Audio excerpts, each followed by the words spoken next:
क्या आप जानते हैं घर का कमाने वाला व्यक्ति या बड़े बुजुर्ग किसी पेड़ के समान होते हैं जिनकी ही छांव में रहकर परिवार के मेंबर्स सभी जीव जंतु सुरक्षित और शांति से फलते फूलते हैं। पर क्या हो अगर वो पेड़ वो व्यक्ति वहां से हट जाए। उसने मेहनत करके खेती करके परिवार का पालन पोषण किया, वो सब कुछ दिया जो उन्हें चाहिए था, पर फिर उस एक दिन के बाद वो कभी लौटा नहीं, हमेशा के लिए चला गया। एक ऐसी घटना जिसमें पुलिस की 4 स्पेशल टीम्स हफ्तों तक इन्वेस्टिगेशन करती रहीं। साजिश ऐसी रची गई थी जिसने हर किसी को सोचने पर मजबूर कर दिया। नमस्कार दोस्तों, तो क्या हाल चाल है आपके। आज हम बात करने वाले हैं मेरठ के सुभाष उपाध्याय केस के बारे में।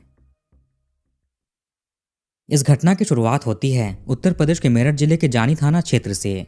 यह जानी खुर्द के पास भूपगढ़ी नामक छोटा सा विलेज है। इसी गांव में एक किसान रहा करते थे, सुभाष चंद्र उपाध्याय। इनकी उम्र होगी करीब 54 साल। मुख्य रूप से इनका प्रोफेशन खेती करना ही था। ये घर में अपने परिवार के साथ रहा करते थे। इनकी पत्नी थी 42 साल की कविता उपाध्याय। सुभाष और कविता के 4 बच्चे थे, 2 बेटियां और 2 बेटे। सबसे बड़ी बेटी डॉली, उसके बाद सोनम, तीसरे नंबर पर आयुष और सबसे छोटा बेटा वंश। बड़ी बेटी की शादी हो चुकी थी, वो अपने ससुराल में रहती। इसके विवाह को लेकर एक अजीब तरह का किस्सा है जो थोड़ी देर में आपको पता चलेगा। छोटी बेटी सोनम मेरठ के शारदा रोड पर स्थित कन्हौर लाल पीजी कॉलेज से बीए की पढ़ाई कर रही थी। ये लास्ट ईयर में थी। आयुष 11th में थे और वंश 10th में। घर के मुखिया सुभाष खेत में मेहनत मजदूरी करके परिवार का भरण पोषण करते हैं। इनका अधिकतम समय वहीं पर गुजरता था। बीच बीच में इनकी पत्नी कविता भी खेत पर आकर अपने पति की सहायता करती, उनको भोजन पहुंचाने जाती। इन दोनों की शादी को भी 25 साल बीत चुके थे। देखा जाए तो ये भी एक नॉर्मल परिवार है। पैसे रुपए की भी उतनी दिक्कत नहीं थी। बड़ी बेटी डॉली को कॉलेज आने जाने के दौरान एक लड़के से प्यार हो जाता है। ये अपने पिता सुभाष को बताती हैं। वो लड़का दूसरी कास्ट से बिलोंग करता था, मीडिया रिपोर्ट्स के अनुसार SC ST समुदाय से। ऊपर से वो एक ऑटो ड्राइवर थे, टेम्पो चलाते हैं। इस वजह से माता पिता दोनों ने ही इनकी शादी से इनकार किया। खास तौर से पिता सुभाष ये कहते कि शादी नहीं हो सकती। एक तो कास्ट अलग है, ऊपर से ढंग की नौकरी नहीं, सुखी कैसे रहोगी, समाज में इनकी बदनामी होगी। ये बहुत अपनी बेटी को समझाते हैं, लेकिन बेटी मानती नहीं, वो जिद करती रही। जब डॉली को लगा कि इसका परिवार कभी भी शादी को राजी नहीं हो सकता, तो ये अपना सामान पैक करके मौका देखकर घर से भाग गई और फिर उस लड़के से शादी कर लिया। जब इसकी भनक सुभाष को होती है तो उन्हें काफी दुख पहुंचता है और गुस्सा भी आया कि 23-24 साल तक उसका पालन पोषण करके बड़ा किया, पढ़ाया लिखाया, अच्छे कॉलेज में एडमिशन कराया। उसको एक लड़के से प्यार हुआ और अपने माता पिता को छोड़कर उसके साथ चली गई। पिताजी उसको अपने परिवार से बेदखल कर देते हैं। कहा कि अब इस घर में इनके जीते जी कदम मत रखना। ये घटना अभी जो मेन घटना के बारे में बात होगी उससे कुछ महीने पहले की है। सुभाष कर भी क्या सकते थे। वापस से घर का माहौल नॉर्मल होने लगा। बाकी तीनों बच्चे पढ़ाई लिखाई में व्यस्त हो गए। अब तारीख आती है 23 जून 2025। दिन था सोमवार का।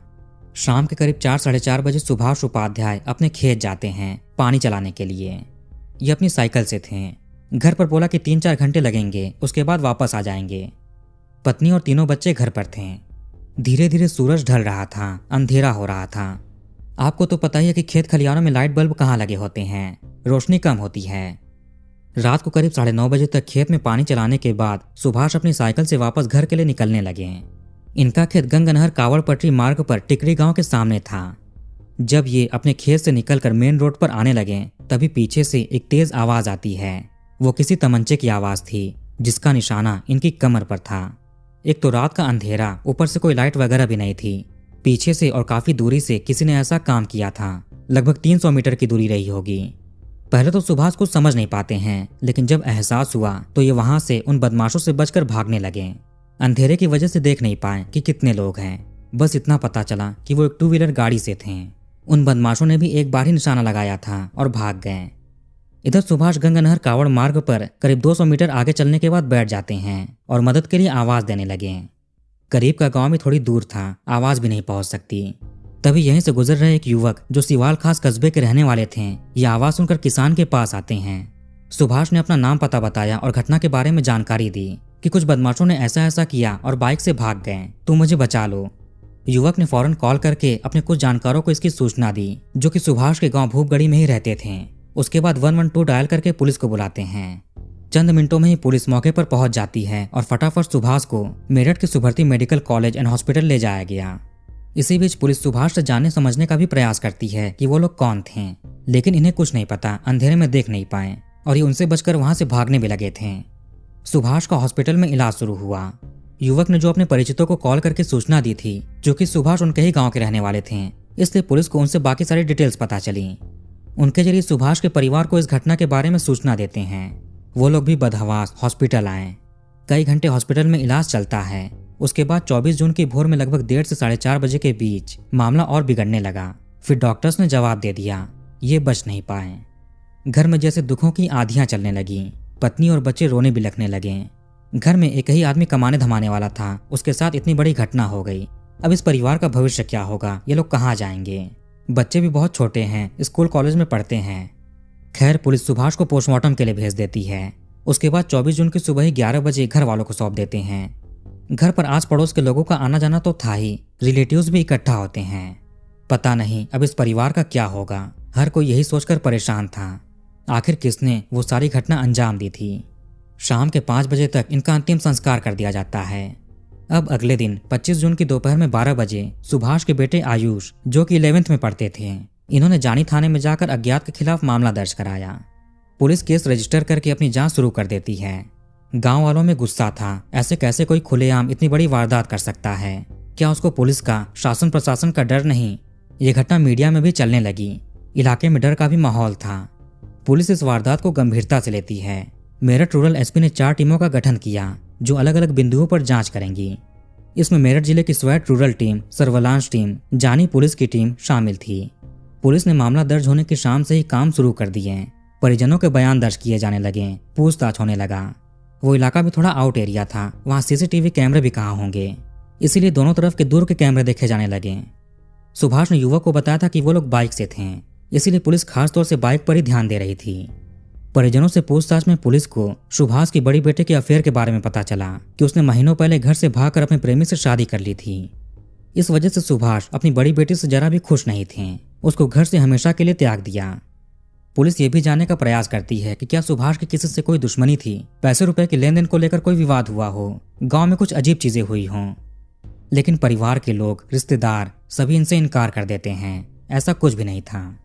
सुभाष के खेत के आसपास और भी जिन लोगों के खेत हैं उनसे पूछताछ हुआ, क्या आप भी अपने खेत में पानी चलाने के लिए गए थे, वहां कुछ होते हुए देखा था? लेकिन पुलिस को ऐसा कोई नहीं मिला जो घटना वाली जगह पर खेत में मौजूद हो। दिन ढलने से पहले ही वो लोग अपने अपने घर पर लौट आए थे। इसका मतलब सुभाष के अलावा उस जगह पर और कोई भी ग्रामीण मौजूद नहीं था। फिर तो ये साफ है कि प्लानिंग करके सारी घटना की गई है। उसी समय अंजाम दिया गया जब सुभाष अकेले थे, आसपास के खेतों में और कोई मौजूद नहीं था। या तो पहले से ही बदमाश उनकी रेकी कर रहे थे, गतिविधियों को नोट कर रहे थे और फिर मौका देकर घटना की, या फिर घर में कोई भेदी है जो बदमाशों के संपर्क में था। पुलिस सुभाष की पत्नी, बेटियां और दोनों बेटों से बात करने की कोशिश करती है, लेकिन उनको कुछ भी नहीं पता। इंसानियत के नाते पुलिस इनसे ज्यादा बात भी नहीं कर पाती। छोटे बच्चे बताते हैं कि जब से इनकी बड़ी बहन घर से गई हैं, तब से ही पिताजी काफी गुस्से में रहने लगे थे। माता पिता में काफी झगड़ा होता, विवाद होता। बच्चों की जिम्मेदारी माँ पर थी, पिता खेती बाड़ी पर ध्यान देते हैं। बहन की शादी के बाद वो माँ पर इल्जाम लगाते हैं कि तुमने उसको ज्यादा सर पर बिठा लिया था, उसकी हरकतों पर ध्यान नहीं दिया, यहाँ तक कि उसको घर से भागने में सहायता की। इसके चलते माता पिता में काफी झगड़ा होता था, विवाद होता था, बच्चों के सामने ही।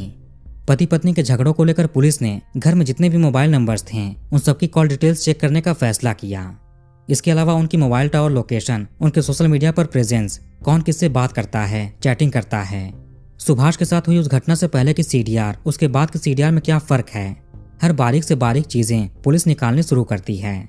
सुभाष के जाने के बाद उनकी पत्नी कविता, बच्चे सोनम, आयुष, वंश सभी काफी दुखी थे। पत्नी और छोटी बेटी कुछ बताने की कंडीशन में भी नहीं थी। वैसे हर गांव में कोई ना कोई ऐसा होता है जिसको हर किसी के बारे में खबर होती है। ऐसा ही लोगों से बात करने पर पुलिस को एक अहम जानकारी मिली। पता चला कि सुभाष की पत्नी कविता अपने खेत के पास किसी आदमी से हंसकर बात करते हुए देखी गई है। उस आदमी का नाम था गुलजार। 42 साल के इस आदमी का भी खेत सुभाष के खेत के बगल में है। कविता का कहना था कि इसमें कौन सी बड़ी बात है, ये तो सबसे ही हंसकर बात करती है। गुलजार का खेत बगल में था, सुभाष उसको जानते थे, इसलिए जब ये भी खेत पर जाती थी पति की सहायता करने के लिए तो गुलजार से बात हो जाती। इसमें कौन सी बड़ी बात है। यहाँ पर कविता किसी भी तरह के संबंध को नकार देती है। सुभाष के जाने के बाद जब घर का माहौल ठीक नहीं था, सभी लोग परेशान थे, दुखी थे, तो बाकी गांव वालों की तरह गुलजार भी यहाँ पर आकर सांत्वना देता, कविता और बच्चों से बात करके उनको चुप कराता, संभालता था। पुलिस जब कविता की कॉल डिटेल रिकॉर्ड निकालती है तो उसमें गुलजार का भी नंबर मिला। कुछ महीने पहले तक तो कविता गुलजार से काफी बातचीत किया करती, लेकिन फिर बात कम हो गई। पुलिस ने छोटी बेटी सोनम का भी कॉल डिटेल रिकॉर्ड निकाला। इसकी अपने फोन में घटना से पहले और घटना के बाद 2 नंबर्स पर काफी बातचीत हो रही थी। एक नंबर था गुलजार का और दूसरा विपिन नामक लड़के का। गुलजार के कॉल डिटेल में भी कविता, सोनम और विपिन का नंबर मिला। आखिर ये लोग इतना क्यों बात कर रहे हैं? इन चारों में कनेक्शन क्या हो सकता है? पुलिस जब इन चारों के मोबाइल टावर लोकेशन का डेटा निकालती है तो उसमें भी हैरान करने वाली चीजें पता चली। मिला कि गुलजार घटना वाले दिन यानी 23 जून की शाम को उसी लोकेशन पर था जहां पर इसका खेत है और बगल में सुभाष का खेत है। विपिन की लोकेशन भी यहीं की मिलती है। इसका मतलब कि गुलजार और विपिन ने मिलकर कुछ किया है। 13 दिनों तक पुलिस इस केस की जांच कर रही थी। माँ कविता और बेटी सोनम से बात करने का प्रयास करती, लेकिन ये लोग इतने दुखी थे कि कुछ बता नहीं पाते। जब भी बात करने की कोशिश होती तो ये सुभाष को याद करके रोने लगती। अब पता नहीं ये सच में ऐसा कर रही थी या फिर एक्टिंग था। पर जब कॉल डिटेल और लोकेशन मिले तो 6 जुलाई को पहले माँ कविता को उठाया गया। ये कुछ भी बताती नहीं, कहती कि आपको गलतफहमी हुई है, इसका पति चला गया, अब घर की देखभाल कौन करेगा, पैसे कौन लाएगा। ये बच्चों के फ्यूचर को लेकर बहुत चिंतित है। अब पुलिस ने इसी दिन सोनम को उठाया। सोनम काफी दुखी थी, इसको पछतावा था। इसने तुरंत ही सच उगलना शुरू कर दिया और सारी कहानी पुलिस को बता दी। इसके पिता काफी गुस्सा करते थे, खासकर बड़ी बहन के अफेयर का पता चलने के बाद से। वो घर में माँ और बड़ी बहन से झगड़ा करते हैं, डांटते फटकारते हैं। उनको इन लोगों से प्यार नहीं था, बस केवल अपने दोनों बेटों से प्यार करते हैं। उन्हें हमेशा से बेटे ही चाहिए थे, तभी वो बेटे और बेटी में अलग अलग व्यवहार करते हैं, ऐसा सोनम ने पुलिस को बताया। हालांकि सुभाष अपने दोनों बेटियों और बेटों को अच्छे स्कूल कॉलेज में पढ़ा लिखा रहे थे, उनके शौक पूरे करते हैं। घर में इतनी आजादी तो थी कि बड़ी बेटी को किसी से प्यार हुआ और वो चली गई। माँ कविता को गुलजार से प्यार हुआ, इससे अफेयर चलने लगा। ये खेत में जाकर उससे मिलती थी, बात करती, फोन पर भी बातें करते हैं, व्हाट्सएप पर भी चैटिंग करते हैं। इधर छोटी बेटी सोनम की कॉलेज आने जाने के दौरान विपिन नामक लड़के से मुलाकात हुई। ये कॉलेज के पास ही एक डेयरी शॉप में काम करता था। उसी रास्ते से गुजरने के दौरान विपिन और सोनम एक दूसरे को देखते थे, फिर ये मिलते हैं, नंबर एक्सचेंज करते हैं, टेलीग्राम और व्हाट्सएप पर भी बातें होने लगी। विपिन का घर मेरठ में ब्रह्मपुरी के पास कंकड़खेड़ा नामक इलाके में था। धीरे धीरे इनकी भी दोस्ती प्यार में बदल गई। मतलब घर की तीनों महिलाओं का अलग अलग जगह पर अफेयर था, जिसके बारे में सुभाष जान चुके थे। जनवरी के महीने में सोनम ने अपने पिता को विपिन के बारे में बताया कि उससे प्यार करती है, शादी करना चाहती है। लेकिन सुभाष जी को ये लड़का पसंद नहीं आया। एक तो ये ढंग यानी दूसरी कास्ट का था। पिता ने कहा कि तुम भी अपनी बड़ी बहन के रास्ते पर चल रही हो, ऐसा मत करो। उसके समय तो ये शांत थे, लेकिन इस बार नहीं। पहले एक बार बेइज्जती हो चुकी है, अब ये सहन नहीं करेंगे। सुभाष अपनी पत्नी से बहस करते हैं कि तुमने दोनों लड़कियों को बिगाड़ दिया है। इन्हें अपनी पत्नी के अफेयर के बारे में भी पता चल गया था।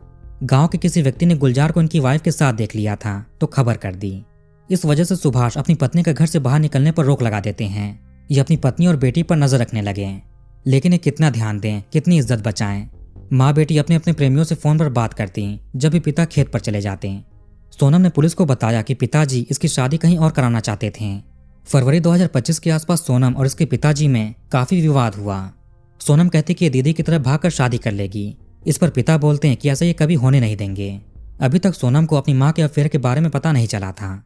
जब ये विपिन के बारे में अपने पिता को बताती है तो जाहिर सी बात है कि माँ को भी पता चलेगा। माँ भी शादी को इनकार कर रही थी। पर मार्च के महीने में सोनम माँ को गुलजार के साथ देख लेती है। गुलजार का घर सिसौला में था। सोनम इसको पहचानती थी। इस सच्चाई का पता चलने के बाद सोनम ने अपनी माँ से कहा कि पिताजी को मनाओ, वो विपिन से शादी कराने को राजी हो जाएं, और तुमको भी मानना पड़ेगा। अगर ऐसा नहीं करती हो तो तुम्हारा रहस्य भी सबको बता देगी। इसके चलते माँ कविता विपिन से शादी कराने को राजी हो जाती हैं। लेकिन पिताजी मान नहीं रहे थे, ऊपर से इनको रोक रहे थे कि उनसे बात मत करो। इसी के बाद सोनम अपने पिता को रास्ते से हटाने के बारे में सोचने लगी, लेकिन ये अकेले कैसे करेगी।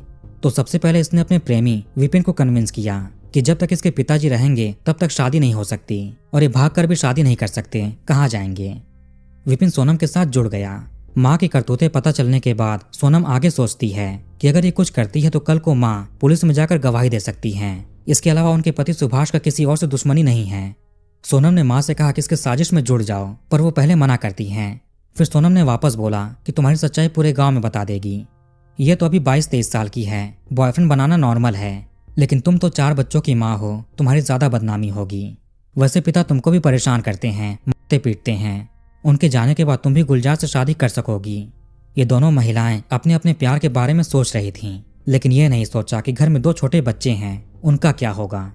अब कविता, गुलजार, सोनम, विपिन ये चारों कॉन्फ्रेंस कॉल पर बात करने लगे, प्लानिंग करने लगे। ऐसा करना अप्रैल महीने से स्टार्ट हो गया। आइडियाज के लिए फिल्में, web series, TV serials, crime shows, YouTube पर वीडियोस ये लोग देखने लगे, पर कहीं से कुछ मिल नहीं रहा था। समझ नहीं आ रहा था कि कैसे क्या होगा, कैसे क्या करें। ये लोग कॉल पर सिम के जरिए बात करना अवॉइड कर रहे थे, केवल व्हाट्सएप पर बात करते हैं, चैटिंग करते हैं। इसके अलावा इंस्टाग्राम और फेसबुक के कॉलिंग फीचर का यूज करते हैं। दिन भर चारों ऑनलाइन रहकर डिस्कशन करते थे। विपिन ने सोनम से कहा कि तुम चिंता मत करो, ये लोग ऐसी सफाई से घटना अंजाम देंगे कि तुम्हारा नाम कभी नहीं आएगा। आगे ये लोग शादी भी कर लेंगे। विपिन का एक दोस्त था शिवम उर्फ अजगर, यह भी कंकड़खेड़ा का रहने वाला था। इसको विपिन ने कुछ पैसों का लालच दिया और साजिश में जोड़ा। शिवम को इसलिए चुना जाता है क्योंकि यही मेन घटना करेगा। इसका दूर दूर तक सुभाष से वास्ता नहीं है, पुलिस कभी पता नहीं लगा पाएगी। सभी 5 लोग व्हाट्सएप पर सारी प्लानिंग सेट करते हैं। विपिन ने सोनम से कहा कि तुम अपने पिताजी का रूटीन नोट करके बताती रहना, कब कहाँ पर वो जाते हैं, कब अकेले होते हैं। सोनम ऐसा ही करती है, हर पल की खबर देती रही। 5 दिन पहले से ये लोग मौके का इंतजार कर रहे थे, लेकिन मिल नहीं पा रहा था। फिर आया दिन 23 जून का। शाम को 4:30 बजे के आसपास सुभाष अपने घर पर बताकर खेत के लिए निकल जाते हैं, पानी चलाने के लिए। उनको क्या पता था कि जिस पर विश्वास कर रहे हैं वही धोखा देंगे। ये भी बता दिया कि घर आने में 3-4 घंटे लग जाएंगे, तो इंतजार मत करना। इनके घर से निकलते ही सोनम ने अपने प्रेमी को व्हाट्सएप कॉल करके सूचना दिया। विपिन अपने दोस्त शिवम को तैयार करता है, उसको तमंचा और कुछ कारतूस दिए। इधर पत्नी कविता अपने प्रेमी गुलजार को कॉल करके बताती है। तुरंत ही गुलजार भी खेत निकल गया, ये देखने के लिए कि सुभाष वहां पर आया है या नहीं, वो खेत में क्या कर रहा है, खेत में उसके अलावा कोई और तो नहीं है। इसके बाद गुलजार विपिन को कॉल करके ग्रीन सिग्नल देता है। ये लोग आते हैं और इंतजार करते हैं कब अंधेरा हो, लोग अपने अपने घर पर जाएं और सुभाष भी खेत से बाहर निकले। विपिन खुद बाइक चलाता है और शिवम को हथियार दिया। मौका मिलते ही रात के करीब 9:30 बजे शिवम घटना अंजाम देता है। ज्यादा दूरी होने की वजह से निशाना ठीक से लग नहीं पाया, कमर पर लगा। फिर ये लोग भाग गए। रास्ते में विपिन सोनम को कॉल करके खुशखबरी देता है। वो खुश हो गई और अपनी माँ को बताया। अब तो बस इनको एक्टिंग करनी है सबके सामने। कुछ दिन के बाद केस ठंडा पड़ जाएगा, फिर ये लोग शादी कर लेंगे। सब अच्छा था। घटना के बाद भी सोनम, विपिन, कविता, गुलजार और शिवम व्हाट्सएप पर कांटेक्ट में थे। दिन में कविता और सोनम पिता के जाने का दुख मनाते थे ताकि गांव वालों से हमदर्दी मिले, वो इनके साथ खड़े रहें। और फिर ये रात में अपने अपने प्रेमियों से बात करती। सभी लोगों को, यहाँ तक कि पुलिस को भी इस परिवार से हमदर्दी थी। पुलिस घर पर आकर जिन भी लोगों से बात करती थी, जो भी सवाल पूछती, वो सब कुछ सोनम विपिन को चैट में बताती थी कि आज पुलिस वाले इनसे मिले, ऐसे ऐसे सवाल पूछें। घटना के बाद पकड़े जाने तक पुलिस को मोबाइल में सोनम के 500 से भी ज्यादा चैट्स के रिकॉर्ड मिले। ये विपिन से कहती आज पुलिस घर आई थी, पूछा किसी से दुश्मनी या लेन देन का विवाद था, किसी अफेयर का कनेक्शन या फैमिली में कोई विवाद हो। फिर आगे कहते कि आज पुलिस दोबारा घर आई थी, कॉल डिटेल लेने की बात कहकर चली गई। उन्होंने सांत्वना दी और आश्वासन देते हुए कहा कि ये लोग जल्द ही उन बदमाशों को पकड़ लेंगे और तुम्हारे पिताजी को न्याय दिलाएंगे। पुलिस ने यहाँ तक बोला कि 7 जुलाई तक ये लोग उसको पकड़ लेंगे। इसका मतलब कि उनके हाथ कुछ सुराग लगा है। फिर इन चारों पांचों ने सोचा कि सोशल मीडिया पर भी बात नहीं करेंगे, कहीं पुलिस को हम पर संदेह ना हो जाए। सोनम को पछतावा हो रहा था कि पिताजी के साथ ऐसा नहीं करना चाहिए था। इस पर विपिन कहता है कि चिंता मत करो, ये तुम्हारे साथ है, कुछ दिन में मामला ठंडा होने के बाद ये शादी कर लेंगे। कविता का प्रेमी गुलजार भी अक्सर घर आकर सांत्वना देता था, कहता कि हम सभी लोग आपके साथ हैं, आपकी मदद करेंगे। कविता और गुलजार ने मिलकर सोचा था कि कुछ दिनों के बाद गुलजार आगे आएगा और इस परिवार को अपना लेगा, कविता से शादी कर लेगा। इससे सभी लोग सोचेंगे कि गुलजार कितना अच्छा आदमी है, इस परिवार का जिम्मा अपने ऊपर ले लिया। पुलिस ने जब सबका फोन जब्त किया जांच करने के लिए, तो उससे पहले ही सोनम अपने फोन की व्हाट्सएप चैटिंग, टेलीग्राम की चैटिंग सब कुछ डिलीट कर देती है। लेकिन जिसके साथ ये चैट करती थी यानी विपिन, उसके फोन में पुलिस को सारे डेटा मिल जाते हैं। ये सभी पांचों लोग यानी कविता, गुलजार, सोनम, विपिन और शिवम बिल्कुल निश्चिंत थे कि पुलिस कभी भी इन तक नहीं पहुंच सकती, कभी सच का पता नहीं लगा सकती, क्योंकि कोई एविडेंस छोड़ा ही नहीं था। इसलिए घटना के बाद भी कहीं भागने का प्लान नहीं बनाया, अपने अपने घर पर ही बैठे रहे। पर 6 जुलाई को सभी पांचों के पांचों पकड़े जाते हैं। इन्होंने कभी सोचा नहीं था कि पुलिस इतनी डिटेल में जाकर जांच करेगी। 4 टीमें 13 दिन तक इन्वेस्टिगेशन करती रहीं और फिर सच का खुलासा कर दिया। दोनों माँ बेटी अपने अपने प्रेमियों के साथ रहने के लिए ये सारी चीजें की थीं। सुभाष के रहते ये मिल नहीं सकते थे, बात तक नहीं कर सकते थे। उन दोनों के रास्ते में दीवार की तरह खड़े थे। ऊपर से सुभाष इनसे ठीक से व्यवहार नहीं करते। जिस तरह की माँ बेटे की हरकतें हैं, इनसे कोई कैसा व्यवहार करेगा। जो दिन रात मेहनत करके 4 पैसे घर पर ला रहा था, जिसकी वजह से घर के लोग सुकून से रह रहे थे, उसके ही वजह से उनको सुकून नहीं था। पिता तो चले गए, माँ बेटी भी जेल चली गई अपने अपने प्रेमियों के साथ। अब घर में 2 छोटे बच्चे हैं, उनका ध्यान कौन रखेगा? शायद बड़ी बहन डॉली रखे। पुलिस जल्द ही पांचों के खिलाफ कोर्ट में चार्जशीट दाखिल करेगी। सोनम ने साजिश की शुरुआत की, विपिन को इसमें जोड़ा, अपनी माँ कविता और उसके प्रेमी गुलजार को जोड़ा। विपिन अपने दोस्त को भी जोड़ता है। जब पुलिस इन तक पहुंचने वाली थी तो सोनम को पछतावा होने लगा कि पिता के साथ ऐसा नहीं करना चाहिए था। अब ये सभी लोग जेल की हवा खाएंगे। तो वीडियो को एक बार खत्म करते हैं। आप कमेंट करके अपनी राय बताइए। इस वीडियो को लाइक और शेयर जरूर करिए और मेरे चैनल को सब्सक्राइब करके बेल आइकन ऑन कर लीजिए। मिलते हैं नेक्स्ट वीडियो में। धन्यवाद।